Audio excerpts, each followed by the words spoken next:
My fingertips went numb as I stared at the legal document on the polished mahogany desk. Removed as beneficiary. Full control transferred to Richard Carter, Jr. The words blurred as blood rushed in my ears. My uncle's signature at the bottom of the page was still wet, the blue ink glistening under the law office's recessed lighting. I had been summoned to this meeting via an email from my father's assistant this morning, with no hint of what was about to happen. Behind me, my father cleared his throat. "Rebecca, you need to understand how business works," he said, not even trying to hide the satisfaction in his voice. "The company needs strong leadership, not someone who disappears for months at a time." The corners of the document curled under my tightening grip. 3 years I'd spent restructuring my grandfather's failing business into a market leader. 3 years of 18-hour days, missed holidays, and postponed medical treatments. All while my cousin Richard Jr. had been in Barbados, finding himself. The company that should have been half mine according to my grandfather's wishes was now being handed to him completely. Uncle Richard placed a patronizing hand on my shoulder. "Your father and I think it's for the best. Women are too emotional for executive decisions." My name is Rebecca. I'm 28 and a business consultant. This is the story of how I reclaimed my family's legacy. The Carter family business had been built by my grandfather over 40 years. Carter Financial Solutions had started as a small investment firm and grown into a respected regional powerhouse. When my grandfather died 3 years ago, his will had specified that the company would be equally divided between his 2 sons, my father Thomas and my uncle Richard, with the understanding that their children would eventually take over. I had loved my grandfather fiercely. He was the only one who saw past my father's dismissals, who believed in my potential. While my father had tried to push me toward suitable careers for women, my grandfather had encouraged my interest in business and finance. He'd given me my first stock portfolio at 16 and mentored me through college. "She has the Carter instinct," he'd told my father repeatedly. "Better than your boy or Richard's son." My cousin Richard Jr. was 5 years older than me and had never shown any interest in the family business beyond the lifestyle it afforded him. My father's son from his second marriage, David, was still in high school and more interested in music than money. When the company began struggling after my grandfather's death, I had just finished my MBA.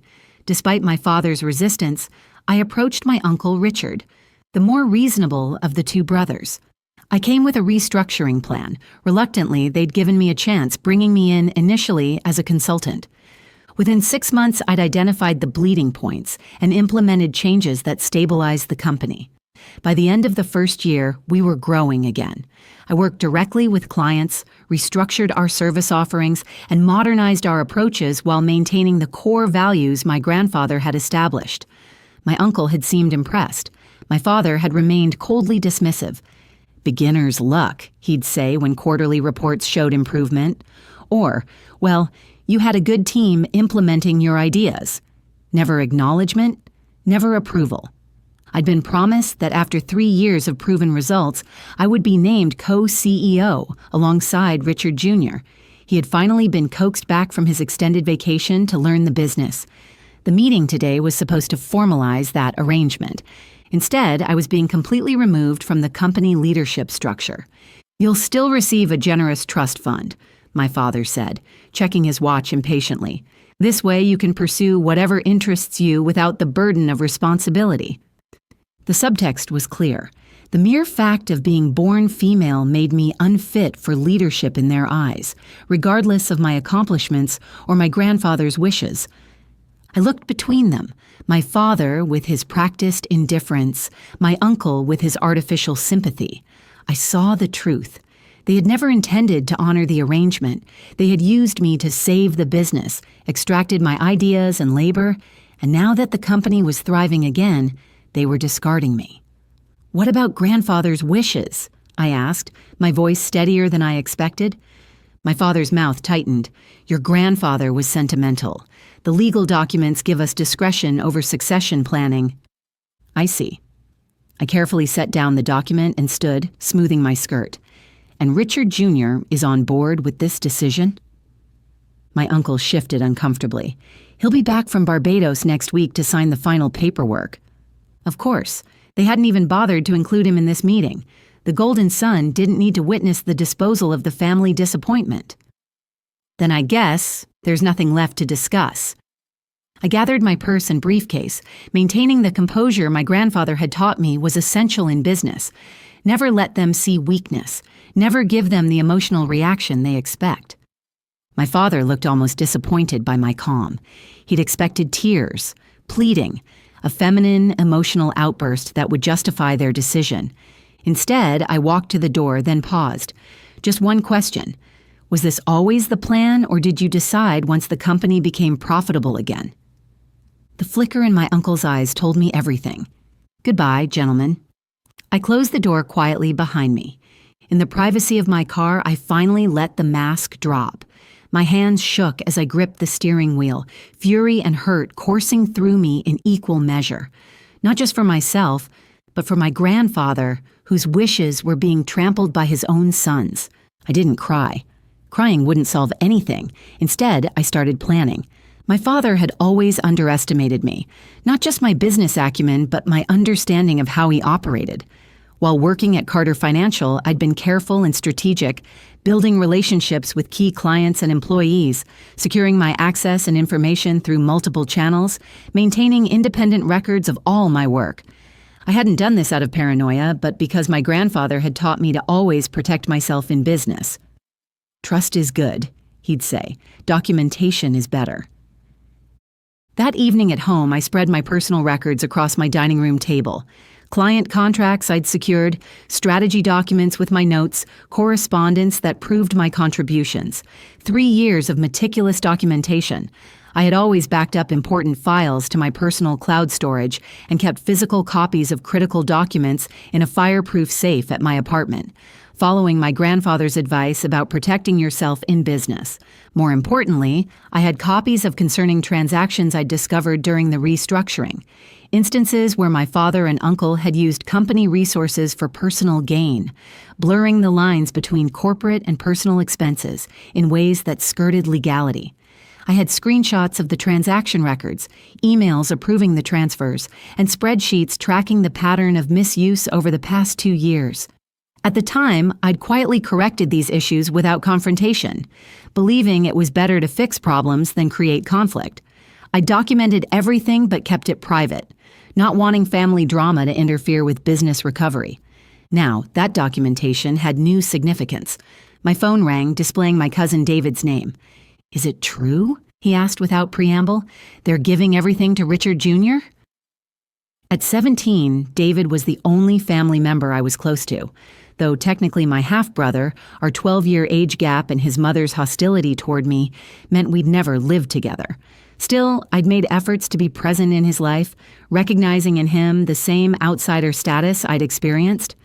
"It's true," I confirmed. "That's bullshit. You're the one who saved the company. Richard can't even read a balance sheet."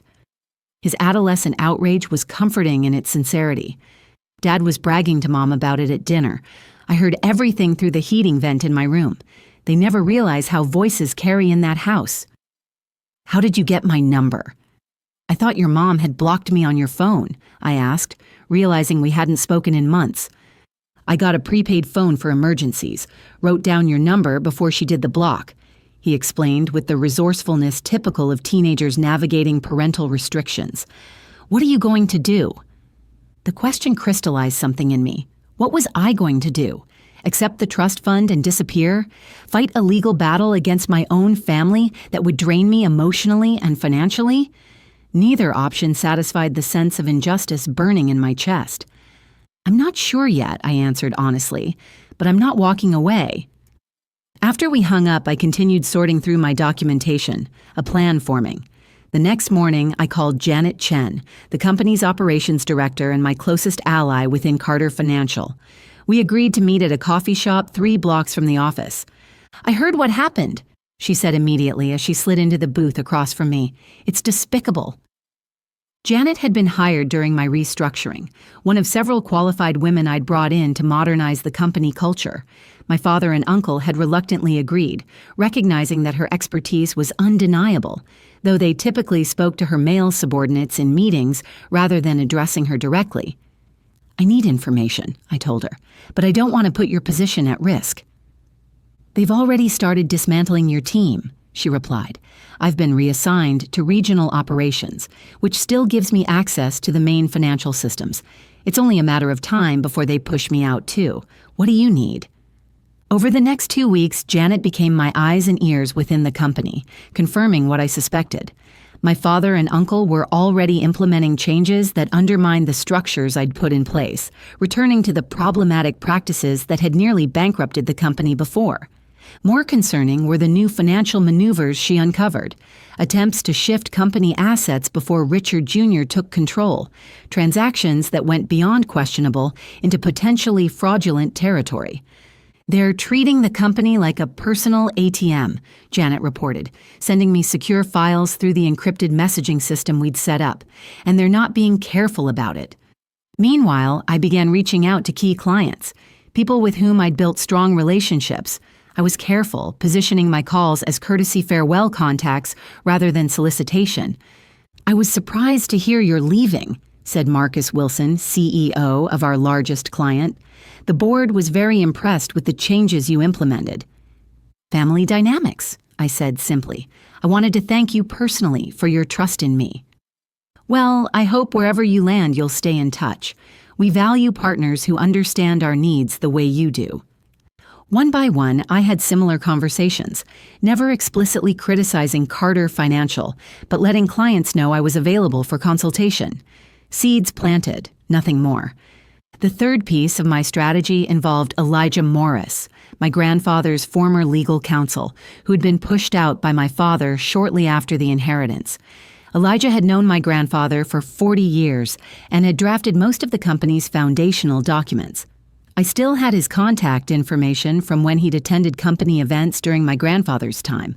I found his business card tucked away in my desk drawer and called his office, relieved when his secretary put me through immediately. I always wondered when you'd call, he said when we met for coffee. Your grandfather worried about this exact scenario. What do you mean? Elijah's eyes, sharp despite his 70 years, held mine. Why do you think he insisted on those quarterly board reviews, the external auditing requirements? He knew his son's tendencies. Then why leave them in charge at all? Because he believed in family legacy, but he also believed in checks and balances. Elijah pulled a file from his briefcase. There's something you should see. The document was a codicil to my grandfather's will that I'd never seen before, one specifying that if certain governance requirements weren't met, control would revert to a trust with specific succession provisions. The codicil stated that at the 3-year mark following his death, there would be a formal review of the company governance. If the board had failed to follow his stipulated transparency and accounting practices, alternate succession plans would take effect. This was supposed to be presented at the 3-year mark, Elijah explained. Your father and uncle knew about it, but apparently decided to ignore it, assuming you wouldn't discover its existence. Is it legally enforceable? Absolutely. But enforcing it would mean a very public, very messy family legal battle. He studied me carefully. Is that what you want? I considered the question seriously. A lawsuit would eventually give me what was rightfully mine, but at what cost? Years of litigation, family relationships destroyed beyond repair, the company itself potentially damaged in the process. No, I said finally. That's not what I want. I want justice, but not destruction. Elijah nodded approvingly. Your grandfather said you had not just his head for business, but his heart for people. So what's your play? I need to build leverage, enough that they'll negotiate rather than fight. Smart. What do you need from me? With Elijah's guidance, Janet's inside information, and my own documentation, I spent the next month building a comprehensive case, not for court, but for negotiation. The trust fund my father had mentioned provided me with enough financial stability to focus entirely on this effort. I identified exactly which transactions crossed legal lines, which clients were at risk of leaving, which employees were loyal to me rather than the company structure. I arranged everything meticulously, creating both a digital record and physical documentation. Then I waited for the perfect moment. It came sooner than expected. Richard Jr. returned from Barbados, signed the paperwork making him the heir apparent, and immediately began throwing his weight around. Within 2 weeks, he'd alienated 3 major clients and driven 2 key department heads to resignation. Janet called me in a panic. "He's dismantling everything you built, and your father and uncle are letting him. The Johnson account is threatening to walk. That's 15% of our annual revenue." "Is the quarterly board meeting still scheduled for Friday?" I asked, checking my calendar where I'd marked the date months ago. "Yes, but they've changed the format. No external participants, just family and senior leadership. I just got the calendar invite this morning." "Perfect," I said. "I need you to do one more thing for me." Janet agreed to arrange temporary access credentials for me, justifying it to IT as necessary for the transition of my remaining projects.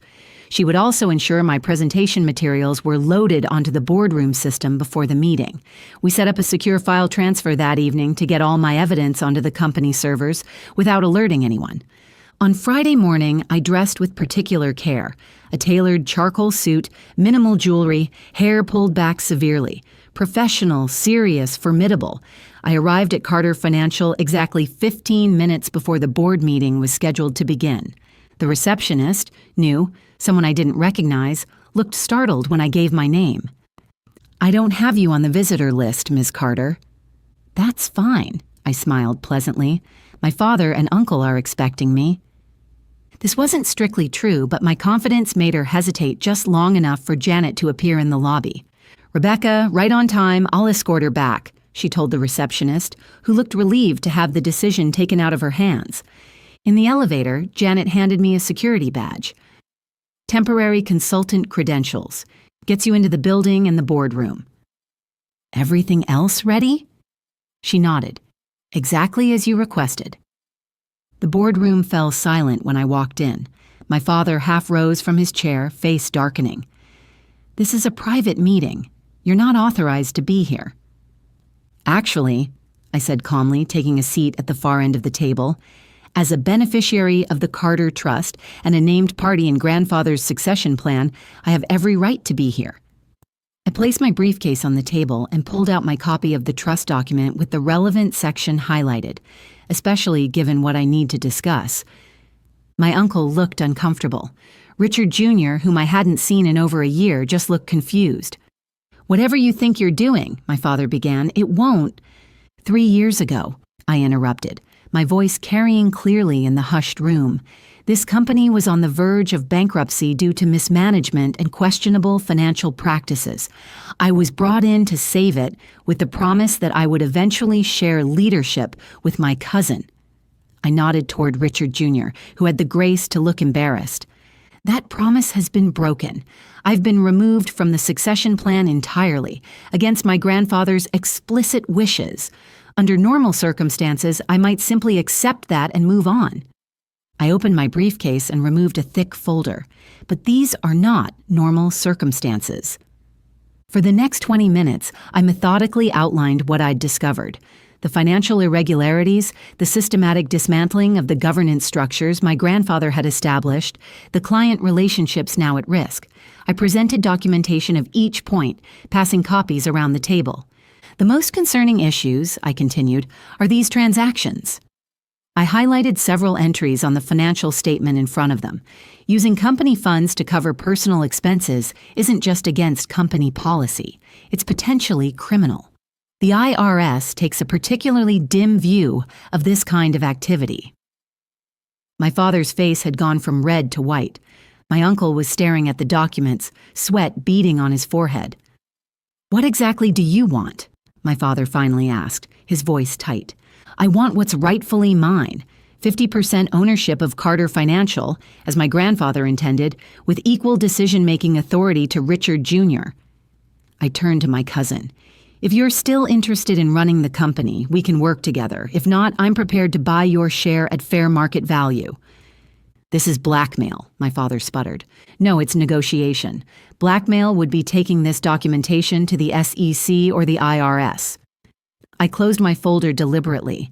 I don't want to destroy our family business or see my father and uncle face legal consequences.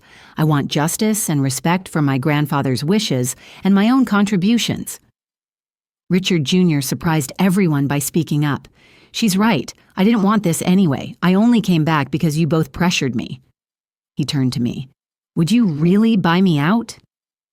His unexpected support made sense. Richard Jr. had never wanted the responsibility of running the company. He'd made that clear for years, preferring to live off his trust fund rather than work 80-hour weeks. Being forced into a role he didn't want by his father and uncle had clearly made him more receptive to alternatives. For fair value, yes, or we can partner and leverage each other's strengths. My uncle, always more pragmatic than my father, placed a restraining hand on my father's arm. Thomas, we need to consider this reasonably. I'll give you 1 week to decide, I said, standing and gathering my materials. Either we reach an agreement that honors grandfather's wishes, or I'll be forced to pursue other options to ensure justice is served. I walked out with my head high, heart pounding, but steps steady. In the elevator, Janet squeezed my arm supportively. That was masterful, she whispered. It's not over yet, I reminded her. After leaving the boardroom, I returned to my apartment to wait. The week that followed was the longest of my life. I received no direct communication from my father or uncle, though David kept me informed of the furious arguments happening at family dinners through our daily text messages. Dad's livid, but Uncle Richard is scared, he reported. Richard Jr. is actually taking your side, which is making them both crazy. On the 7th day, exactly at the deadline I'd set, I received a call from Elijah Morris. They've contacted me to negotiate terms, he said, and I could hear the smile in his voice. Apparently, they'd prefer this to be handled through intermediaries. The negotiations took another 2 weeks, but the outcome exceeded even my expectations. I received 50% ownership of Carter Financial, with equal voting rights to the share split between my father, uncle, and cousin. I would be co-CEO with Richard Jr., who had unexpectedly become an ally, admitting he had neither the interest nor aptitude for running the company alone.